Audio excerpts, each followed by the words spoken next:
अमरीकी अदालत ने भी मोदी सरकार की आलमी दहशतगर्दी का चेहरा बेनकाब कर दिया।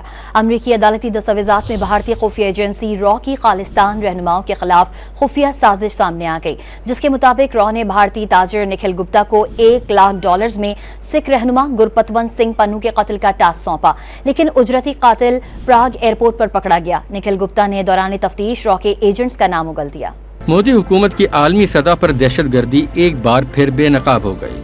अमरीकी अदालत की दस्तावेजात में भारतीय खुफिया एजेंसी रॉ की खालिस्तान रहनुमाओं के खिलाफ खुफिया साजिश सामने आ गई। अमरीकी अदालत की दस्तावेजात के मुताबिक भारतीय ताजिर निखिल गुप्ता ने तस्लीम किया कि उसे एक आला भारतीय अफसर ने कत्ल की साजिश के लिए भर्ती किया। निखिल गुप्ता को अमरीकी और कैनेडियन शहरी और सिख फॉर जस्टिस के सरबराह के कत्ल का टास्क दिया गया। वो जून 2023 में कनाडा में कत्ल होने वाले हरदीप सिंह के करीबी साथी हैं। हरदीप सिंह के कत्ल को कनाडा ने अपनी खुद मुख्तारी के खिलाफ करार देते हुए भारत पर संगीन इल्जामात आयद किए थे। अमरीकी अदालती दस्तावेजात के मुताबिक निखिल गुप्ता को उज्बेकिस्तान से वापसी पर भारत में रॉ के अफसर विकास यादव से राब्ते का कहा गया। विकास यादव बराह रास्त मोदी हुकूमत को रिपोर्ट करता था। विकास ने ही निखिल गुप्ता को गुरपतवंत सिंह के बारे में तमाम मालूमात दी और कत्ल के बदले $1 लाख का वादा किया। अमरीकी अदालती दस्तावेजात में इंकशाफ किया गया कि निखिल गुप्ता कनाडा में मजीद सिख रहनुमाओं के कत्ल की साजिशें भी बना रहा था, लेकिन कत्ल की साजिश उस वक्त नाकाम हुई